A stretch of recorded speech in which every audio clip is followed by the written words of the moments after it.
In today's video, we're going to do part 2 of our simple 3-colour landscape painting tutorial.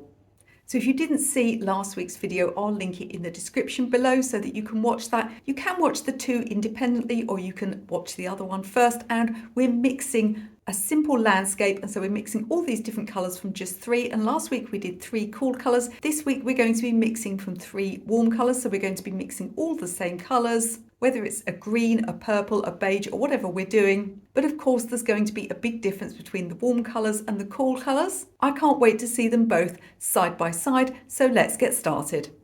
So let's look at last week's picture, and this was painted in lemon yellow, phthalo blue green shade and quinacridone rose. I'll make sure there's a link to that video in the description of this video, and you can see the effect we got on this little landscape with cool colours. I'm going to cover this up now simply because I don't want it to get splashed with paint. I also don't really want to be influenced by it. So we're going to try and mix all of the same colours from a warm colour palette this week. And I have here some SAA, which is a British brand of French ultramarine. I got some Jackman's art materials, also a British brand. This is Diarylide Yellow. And here we have some Talens Rembrandt Cadmium Red Deep. The idea is to paint exactly the same landscape. So we'll get started with our light blue sky.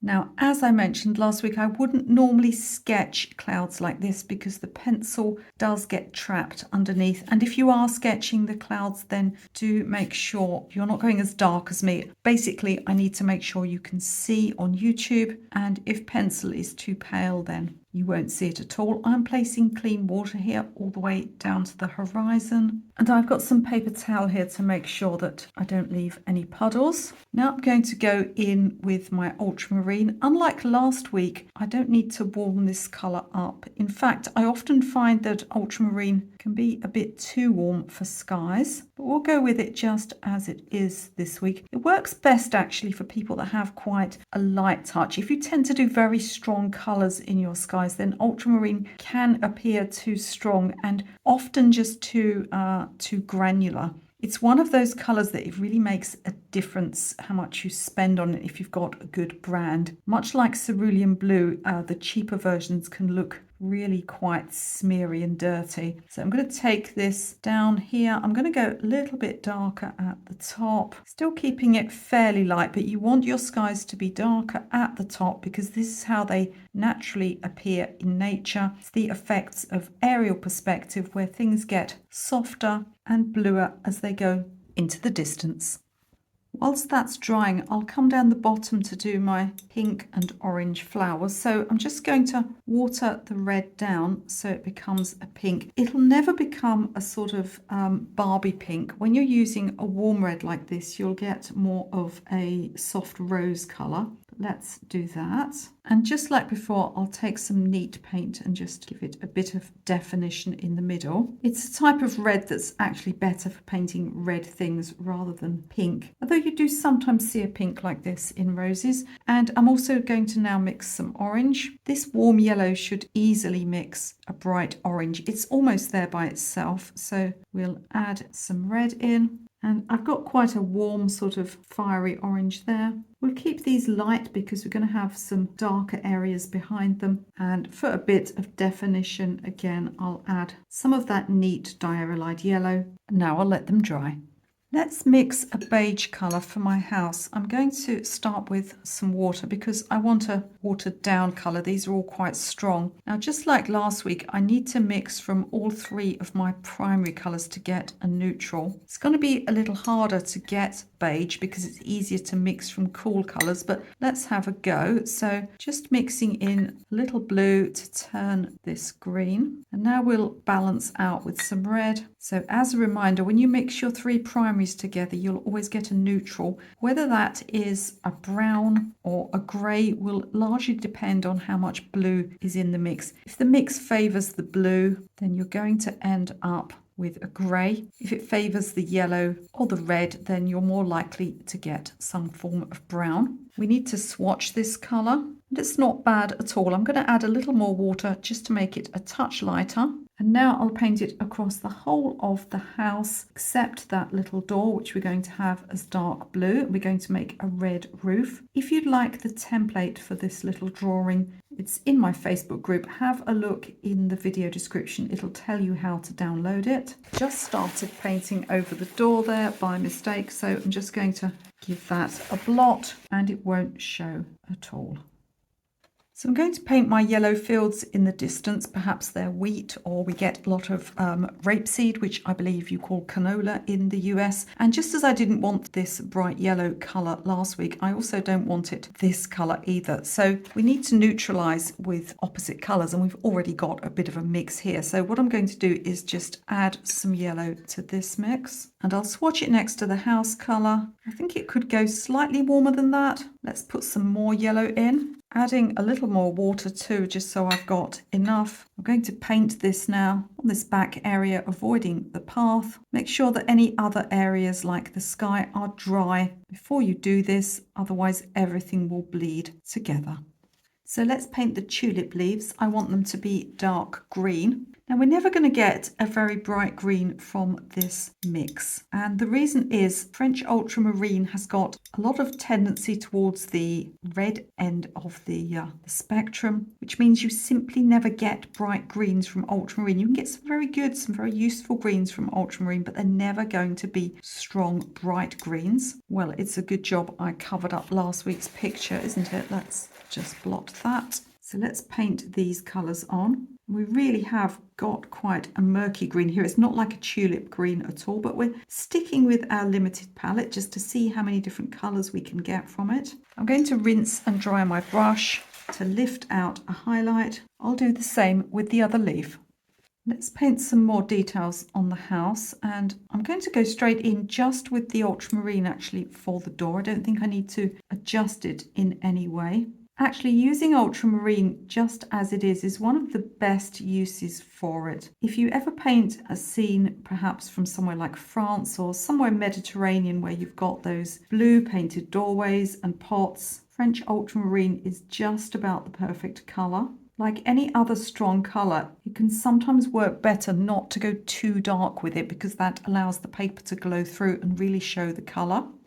Let's paint a red roof, and I don't want to use this colour as it is. It's far too scarlet for a roof, so we'll pop some yellow in, and if a little bit of this green comes into, it won't matter. It'll just neutralise things a little bit so that we can get more of a brick colour for our roof. It's time to make my cloud shadow colour, which I want to be a sort of purplish grey. So I'll start by mixing the red in, see what we get. As usual, when you try to mix a purple with a scarlet red rather than a pink, you get sort of more maroon or aubergine colours. Let's swatch this. I actually don't think I need to add any yellow to that. I think it's just the right colour. So we add clean water to our cloud, but not too much. Remember, even water can leave a drying line when going on top of previously painted areas. So I almost want to sort of make it a bit dry around the edges there. Now I'll go straight in with just a touch of this cloud shadow colour at the base. If you're ever painting something and you've got large areas of cloud, you want to sort of give them a bit more definition, you can almost kind of divide them up with shadow like this. And I think I've done a better job of leaving more white this week. Last week the blue got a bit out of control and sort of covered half the clouds. But with skies it's really better to paint fast as opposed to trying to get accuracy. Otherwise you'll end up with a load of drying lines. I'll do the same in this little cloud over here. Just quickly before we continue with today's picture, can I ask you, if you're enjoying this free tutorial, if you could just do me a favour and press that thumbs up, that like button, perhaps share with a friend that might find this video interesting. If you can leave me a comment, or best of all, free subscribe, helps to get this video out to more people. And don't forget, this channel, unlike many others, is fully cat approved. I want to get a dark grey or a neutral tint for the house windows, and this is actually the perfect starting place, and I think I'll probably just grab a little bit of this in. Purple and yellow are opposite colours, and so we should, if we mix this in, get a neutral. I could go darker by adding more pigment, but I think I'm happy with it as it is, and I'll just paint this on the little windows. I'm going to paint the end of the house next to get some shadow on it, but before I do that, just like last week, I'm going to just blot the windows a little in places, adding back more paint if I need to. Just gives them a bit of texture and a bit of a three-dimensional look. Now I'm going to mix more of this colour with the yellow and just use this to just darken the end of the house. It's a very twee sort of subject. It's not meant to be realistic, but it is good to get some shadow on one side of the house just to give it 3 dimensions. Whilst we've got this murky colour here, let's add more blue and see if we can make a light grey for the pathway. So we'll put plenty of blue in that. We've got all 3 colours in here with the majority being blue. Add some water to lighten it, and I'm pretty happy with that. I'm going to paint this colour along both parts of the pathway. I'm applying a colour here that's mixed with a lot of ultramarine, and you see how it begins to separate in the palette. It's necessary for me therefore to stir as I apply. We'll still get granulation, but it'll just smooth out the colour application, because you can end up with a completely different colour from where you started as those heavier granulating pigments sink towards the bottom of the mix. So stirring as you dip your brush in each time will even out your application. I'm going to go back to greens now. The first thing I want to do is, just because I didn't do it earlier, is just add these pale green stems in just by using some of the leaf colour and lightening it with a little water. Now I want to apply some dark green on these little bushes or trees in the distance, but I don't want it to be all one colour, so we can go in one colour mix, adding some yellow directly onto the paper in places. It's also possible to blot to get a little texture. Overall, you want to aim the darker areas to be at the base of these areas. Break up the edges a little with your paintbrush. Now we've got spring flowers in this, but nevertheless, it's not impossible to add a little warmer colour in the distance here. We certainly have a sort of an overlap of certain plants in the UK that turn red for autumn and are still that way a little bit into the spring. The last thing that's left is to do this green area here, which I want to be quite bright. Just like last week, I'll try and vary the colour as I come down, but I need to let the pathway dry for a little bit longer first. Now, if I wanted to keep the green absolutely pure, I would make sure that any red was taken out of this palette here. But I'm not too worried, as I'm going to vary the green. Now, although these are all warm colours, I still want to have them cooler and lighter in the distance. And that's going to just mean that the distant fields will look a little bit further away. Colours generally become warmer and more saturated as they come forwards. Now that's gone on rather dark there. So all I need to do is rinse my brush, dry it slightly, and we can just lift out a bit of that colour. As you're applying, you want to try and keep this edge here wet. So that may mean, like I'm doing here, going across both sides. It can be very tricky in an area where, for example, we're painting around those flowers. But if you do have to stop, try to stop in a horizontal line that's a little bit wiggly. And that way, if you get a drying line, it'll just look like, you know, some grasses or something. This is going on rather too flat, so I'm going to drop a little bit of colour in like this. I'll start working on the other side here and bring you back as I come down towards the bottom. So I've gone much more yellow down here. I need to keep this colour strong, but I also don't want it to sort of blend in too much with those tulip leaves. If that happens, I can always do something like add some blue to them. You'll see that I try and keep this leading edge moving as it comes down, and I take it around each of these flowers. It might look difficult to paint with such a large brush, but it has got a fine point on it. And it holds a lot more paint, so it means I don't have to dip in as often. I'm going to go a little darker here. As I said, there's a danger with such a limited palette of losing the difference between the leaves and the grass. I can also go back with a little bit of wetter, darker paint to get some variation here, and trying to keep moving these areas down and round. I'm going to add more yellow just so we can continue to see the difference between the leaves and the background. So before I show you them both side by side, I'm going to make one or two little adjustments. Just like I did last week, we're going to just pop a little bit of detail around the side of the path in places. Bearing in mind that when the pencil comes off, there may not be too much definition. I'm not happy about how little we can see these tulip leaves now. Trying to mix bright greens from these two colours was always going to be impossible, but I do need them to stand out more. So probably what I'm going to do, I don't want to completely change them, but I'm just going to mix a bit of mainly blue and sort of pop it down perhaps one side, and we'll blend in with a clean brush just to get a bit more definition. I may do the same on the side of the stems as well. I would also have liked to do the sky a little brighter. Now, although it is possible to adjust it, would have been better to adjust before I put these bushes in the distance. I don't really want to risk messing it up, and if I go too dark with ultramarine anyway, it can look unnatural, so I'm going to leave that as it is. I'll make these final adjustments and then I'll show you them both side by side. So here I have my warmer and cool version of both landscapes. So what did we learn? This scene here, despite having some spring flowers in, very much looks like autumn, doesn't it? Because of all of these warm yellows.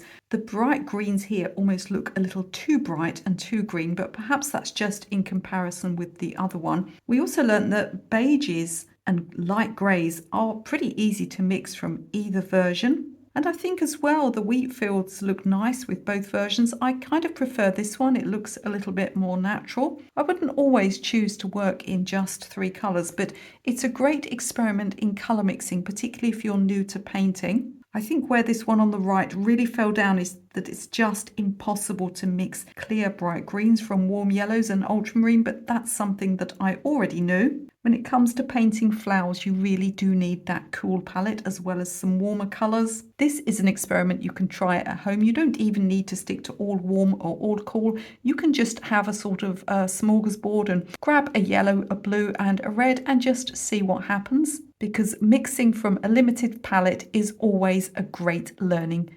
experience.